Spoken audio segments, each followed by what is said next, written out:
Bonjour à tout le monde. Je commence à vous présenter les trois chapitres du dossier statistique immigration qui a été publié en Italie en 2019. Ils sont les titres, vous les trouverez ici. Donc, les premiers seront les migrants forcés en 2018. Les deuxièmes, ils sont les trafiquants dans la Méditerranée, les structures criminelles qui trafiquent drogue, cigarettes, armes et hommes. Hommes. Et le troisième titre, c'est la crise ambientale et migration forcée.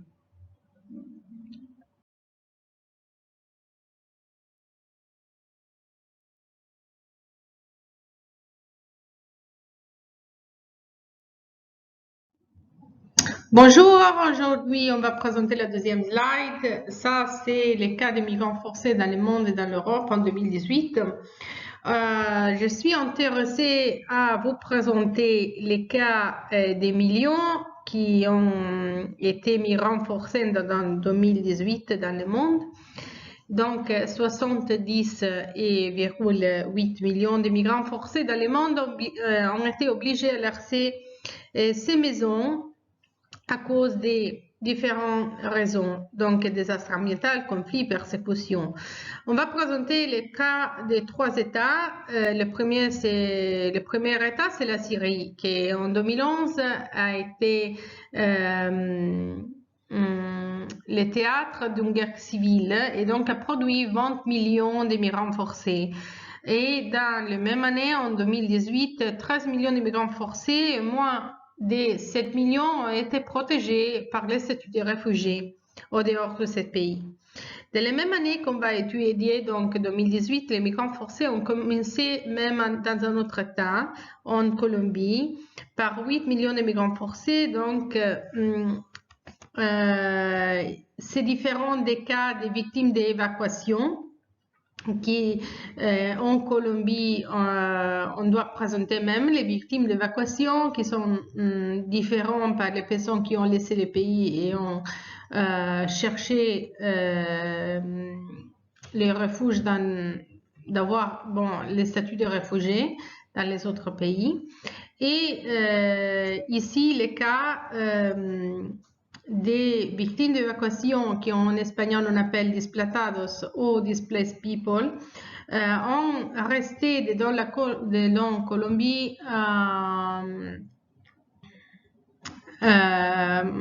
mais ont été produits par une guerre civile et sont considérés toujours des victimes d'évacuation après 50 années. Même l'autre situation qu'on doit présenter, c'est la République du Congo. C'est un autre cas différent parce que on doit parler pas de guerre civile, mais aussi on doit parler des différentes guerres civiles pour les contrôles des ressources de la terre. Donc ça, c'était une des deux raisons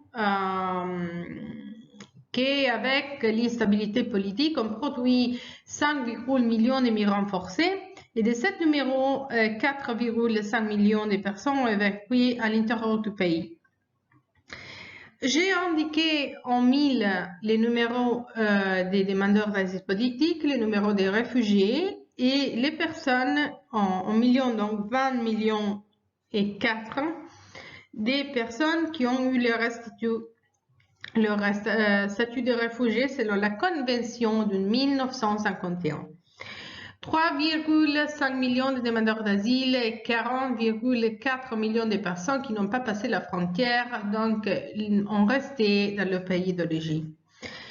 Je préfère aussi présenter les dates d'ACNUR, donc l'Agence des Nations Unies pour les réfugiés, où 25 000 personnes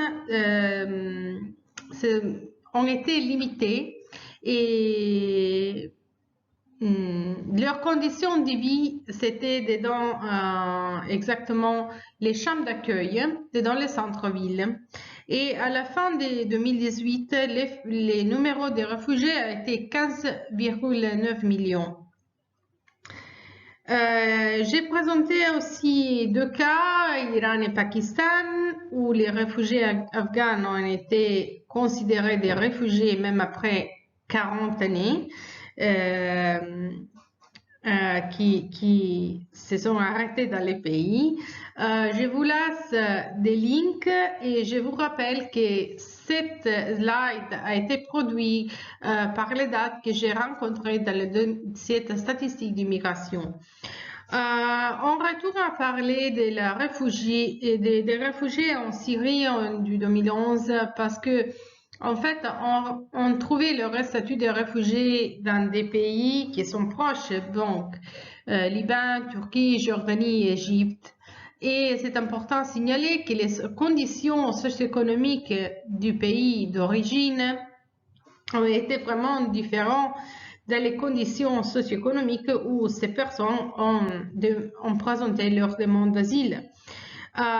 Les négociations et la promise de nouvelles solutions avec les autres pays. Donc ici, on doit parler des relations internationales, des réponses politiques avec leur pays d'origine pour effacer ce type de situation a changé un peu le numéro des réfugiés. Donc en 2018, a réduit le numéro de retours des personnes qui effectivement ont retourné dans leur pays, dans leur patrie, et a produit un numéro de 2,4 millions de retours de personnes qui sont retournées dans leur maison.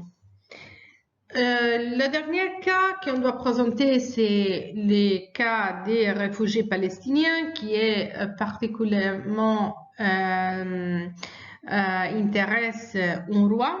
Donc, United Nations Relief and Works Agency for Palestine Refugees in the Near East. Je veux seulement vous laisser avec deux films de Bristol Palestine Digital Film Festival 2020. C'est un festival gratuit des films et deux films que je vous laisse ici, ils parlent surtout de la question des réfugiés. Donc, je vous invite à voir les films surtout. On va passer au numéro de réfugiés en millions dans 2018. Dans les graphiques, on doit avoir les différents numéros de réfugiés indiqués. C'était indiqué en millions. Dans cette slide, on doit rappeler même ceux qui s'occupent d'accueil. Donc, dans l'accueil au niveau européen, dans 2018, on doit parler surtout d'Allemagne, qui a hébergé 1,1 million de réfugiés et 370 000 demandeurs d'asile politique. En 1368 000 de réfugiés ont été hébergés en France et 89 000 demandeurs d'asile dans le même pays. L'Italie a hébergé 189 000 de réfugiés et ont présenté leur demande d'asile seulement 106 000 de personnes. La Grande-Bretagne, bien ici on a indiqué 127 000 de réfugiés et 45 000 de demandeurs d'asile. Dans la même année qu'on va étudier et présenter, 1,2 million de migrants auraient besoin d'être intégrés, mais leurs demandes ont été limitées.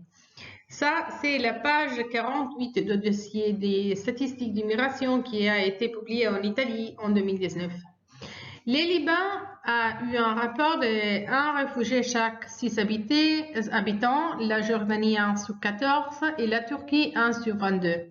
Les mineurs accompagnés par la famille d'origine dans les 2018 et les 50% des réfugiés ont eu en situation de mineurs pas accompagnés, vraiment pas trop clair.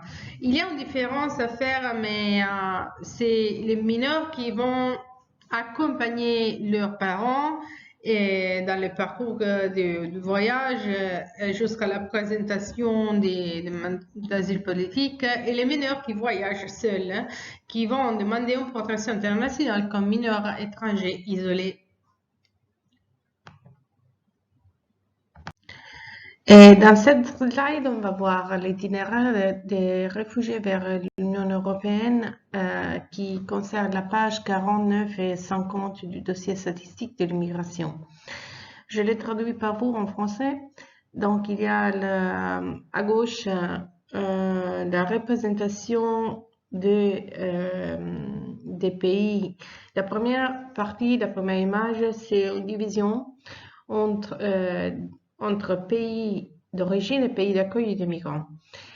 Cette image c'est divisé en trois parts. Il y a les réfugiés, les demandeurs d'asile et la population qui a été victime d'évacuation interne. Et après, vous trouverez des listes de pays et de numéros indiqués en 1000 ou millions. Donc, les pays d'origine et d'accueil des réfugiés demandeurs politiques, les pays avec des intérieurs des déplaçados ou evacuated people ou des victimes d'évacuation. Ça, c'est la première image. La deuxième image, c'est décrit ici. Mais je vous l'enseigne.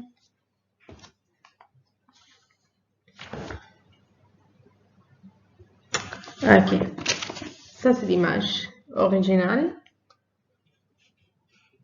Ok, le dossier. On va expliquer maintenant. Il y a une série entre la Méditerranée orientale, les Balkans, la Méditerranée centrale, la partie Albanie-Grèce, les frontières orientales, l'Afrique occidentale et les mers Noires. Donc, c'est une série historique des croisements, des carrefours réguliers pour frontières, divisés pour la typologie des routes. Et c'est divisé par année parce que aussi vous pouvez voir combien de croisements réguliers ont été dans le 2019 en différence des années antérieures. Je vous ai expliqué aussi la motivation à droite de la réduction. Donc, on va voir maintenant, avant l'explication en chiffres, et après, on va voir les thèmes qui ont aidé à la réduction. Donc, l'Union européenne et ses politiques migratoires et les systèmes de mesures pour la gestion des réfugiés s'est réduit en 2018. Pourquoi s'est réduit? Il y avait un flux de demandeurs d'asile politique, donc 646 000, mais si les croisements irréguliers des frontières, donc 140 000 s'est réduit. Dans 2015, par exemple, les demandes présentées ont été 1,3 million de demandes présentées et 1,8 million de croisements. Dans le 2014, il y avait des demandes présentées qui ont été 712 000 et 205 000 de croisements. On passait des morts dans la mer en 2018 qui ont été 2299, on recevait à 3139 de l'année avant. Pratiquement, j'ai présenté un mort chaque 60 arrivées réussites. Tous les chiffres, vous les trouverez dans les dossiers, mais comme le dossier a été publié en italien, pas en français, j'ai pensé bien de traduire. L'autre partie, l'autre focus ici doit être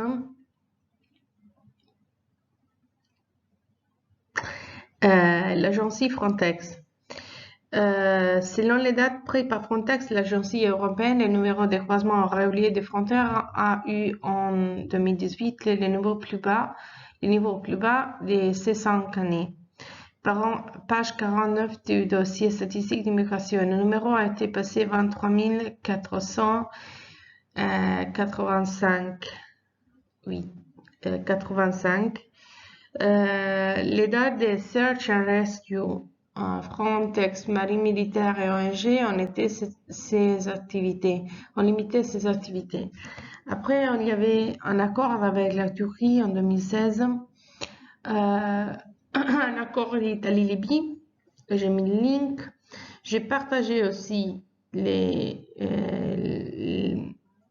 ici, c'est une collection de dates sur la migration du novembre 2018 et la Constitution de 2017, de la garde de la marine libyque et la politique de port fermé qui a été actuée en Italie par le mouvement des 5 étoiles et en France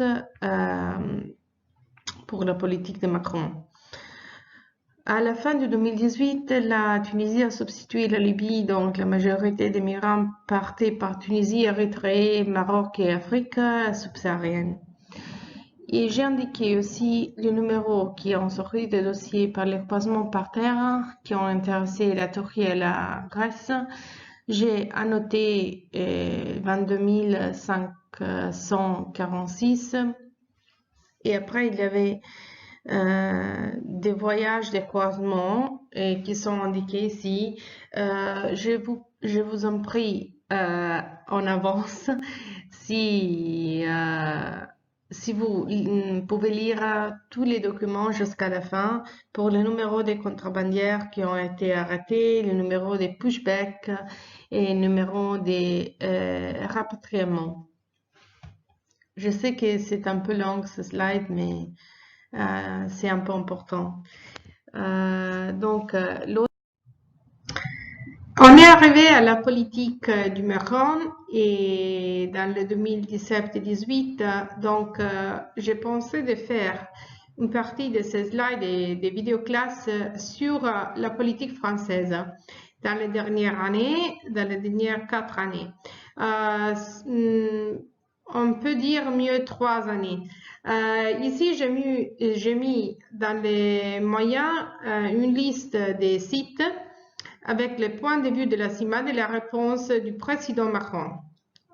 Donc, on va commencer à présenter. Vous trouverez un petit résumé à la gauche et à la droite. On commence par la partie historique à la droite et la partie plus d'actualité dans le 2019 à la gauche. Donc, le point de vue de la CIMAD en 2017 sur la politique de Macron. On va voir des discours de Macron qui ont commencé à New Orleans en 2017 sur la politique du gouvernement français sur l'immigration et l'intégration. Quel était le problème? Basiquement parce que on doit répondre à la question pourquoi Macron a fait ce type de différence entre migrants économiques et réfugiés. Le deuxième article devrait aider à identifier le point de vue des 3 associations. La CIMAD, le Médecins du Monde et Secours, qui ont présenté en fait au même gouvernement français la possibilité de faire arriver l'Aquarius, c'était chargé de 1700 migrants depuis les refus de débarquement des migrants en Italie. Donc, ce type d'Aquarius, il venait de Panama, mais était refusé aux côtes italiennes. Pour savoir quel était l'Aquarius et pourquoi a été refusé, donc je vous invite à lire les articles. On les verra si vous déciderez de participer à mon cours. Le troisième article, c'est de mai 2017. C'est une réponse de Macron au président Geneviève Jacques de CIMAD en faisant la différence entre migrants économiques, étudiants étrangers, réfugiés, regroupement familial des migrants. Selon l'entretien, ont été présentées même des raisons pour les phénomènes migratoires qui ont causé aussi,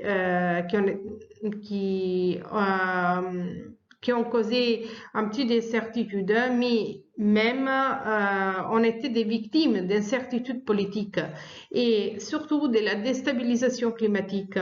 En fait, une partie de ces slides sera sur les trafics des migrants et sur l'immigration forcée à cause du climat, des raisons climatiques. On va à gauche maintenant. On commence à parler de 2019. Dans le dernier article, CIMAD avait demandé la retraite de la loi, a défini ce type de loi en code de honte, parce que la politique migratoire a donné des chiffres. Donc, dans les 15 de janvier 2019, sur les statistiques provisoires sur l'immigration et l'asile, pour ce qui concerne l'année avant, donc 2018 qui nous intéresse, Le ministère de l'Intérieur avait, avec l'attachement de la place Beauvau, une politique chiffrée en matière d'enfermement et d'expulsion, qui a été vraiment fort.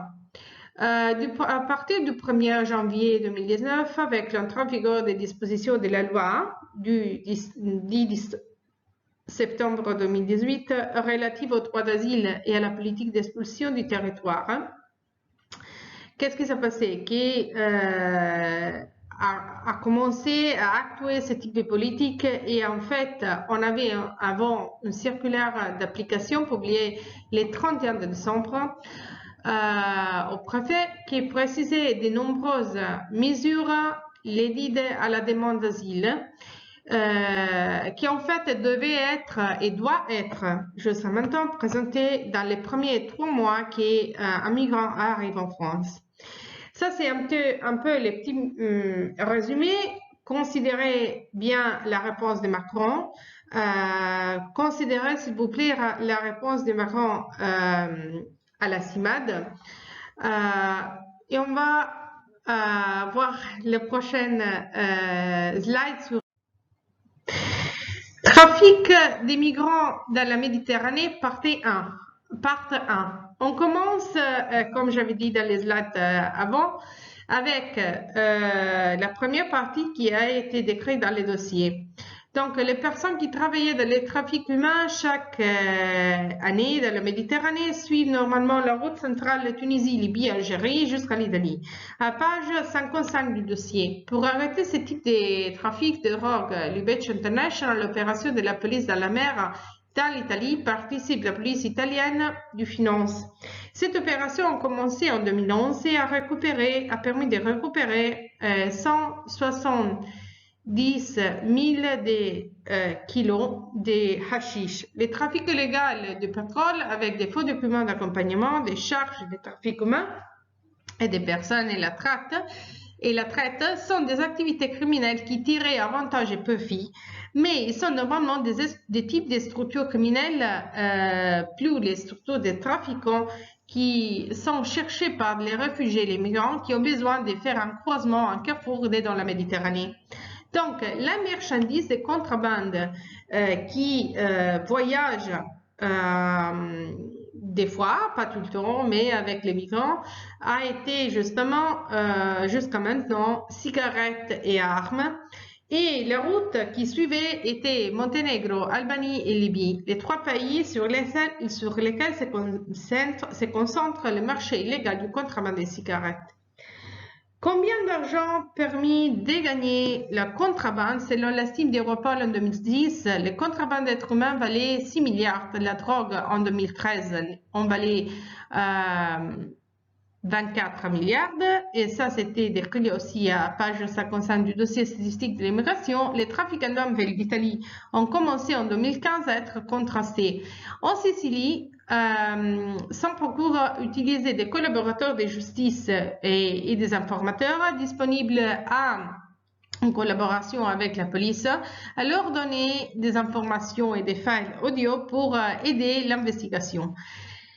Dans le dossier, il n'est pas spécifié le nom des organisations criminelles de la Nord-Afrique, pendant que dans la Méditerranée centrale, il y avait un boss de trafic humain de la Libye qui était reconnu. On peut parler de type de boss, on va voir même aussi la collaboration avec la commission d'antimafia qui, le 2 juillet 2019, a permis avec Luigi Patronaggio, le chef procureur d'Agrigento, de parler des importances de la justice italienne dans la lutte contre les trafics d'êtres humains sur la rive, sur la Méditerranée. À Tripoli en particulier, on a tenu des criminels des milites qui font partie de l'État, à page 56 du dossier. L'exemple le plus connu de la mafia libyque était le groupe Zawiya et Zawara, qui était guidé par des criminels détenus à Mazig associés à des hommes d'affaires. Donc, j'ai partagé aussi des links que j'ai trouvés à propos de ces types de files. je veux vous présenter aussi deux journalistes italiennes qui ont parlé de ces cas, Nancy Porcia et Francesca Manno, qui entre le 2014 et 2017, selon la description du dossier, cette organisation qui a été traitée même par ces deux types de journalistes, c'était une organisation qui travaillait sur les contrebandes d'essence en Libye. Et j'ai partagé même les problèmes qui ont causé en 2014 en Tunisie, à Zouara. Donc, les ports libyques qui s'appellent Abu Kamash avaient à disposition un pierre, un mol pour charger les gazoles. Il y avait deux cousins ou deux frères, selon la description, qui guidaient les Petroleum Facility Guards. Donc, en Tripoli, selon les rapports des Nations Unies du 1er juin 2017, ont ouvert un centre de détention d'immigrants à Zawiya. Ben Khalifa, c'était un entrepreneur qui faisait des trading d'essence avec la base en Tunisie et en Malte, selon les dossiers qui coordonnaient les opérations d'Abu Kamash. Avec Gheddafi, il y avait un arrêt sur le trafic de drogue en Tunisie et en Libye. Il a été libéré en 2011 pendant la révolution, mais en investigation en Internet, dans les cas internationaux des gazoles et blanchissage, a permis sa capture. Et la capture du contrebandier et un arrêt de contrebande en Libye. Et donc, il y avait une réduction après les trafics de gazole dans l'ouest de la Libye. On peut voir aussi, ça c'est seulement la première partie. La deuxième partie des trafiquants sera plus intéressant aussi, mais je vais vous montrer mon dossier. Les dossiers, cette partie, c'est jusqu'à page 57. Donc, 55 et 57. On va voir après qu'est-ce qui s'est passé dans le moyen de 2018 et qu'est-ce qui s'est passé après la guerre civile.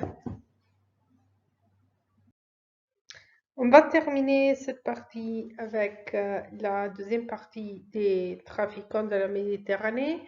Ça, c'est seulement un petit résumé de la page 57 et 58 avec les noms des trois opérations. Vous pouvez trouver sur Internet plus dates sur ça. Je me limite seulement à lire ce que j'ai trouvé sans faire trop de noms qui sont, si vous intéresse, on peut parler de ça pendant les cours. Et de toute façon, je vous donne les chapitres à étudier. Donc, dans la deuxième partie, au moyen de 2018, il y avait une réduction du trafic de gazole dans l'ouest de la Libye. Et maintenant, donc jusqu'à maintenant, mais considère que maintenant la guerre civile a compliqué les relations politiques entre le gouvernement de Tripoli et l'armée nationale libyenne. De toute façon, la Libye, selon les dossiers, est un pays où les tramadol, la cocaïne et le hashish sont trois problèmes pour le transport illégal et la vente dehors du pays. Surtout parce que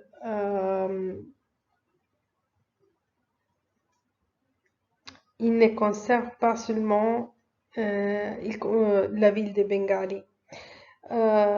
De toute façon, dans l'enquête de juillet 2017, il parlait d'un bateau fantôme dans le code de reconnaissance des 7 numéros obligatoires pour la loi après un numéro de tonnes. Et l'Intisar, ou appelé aussi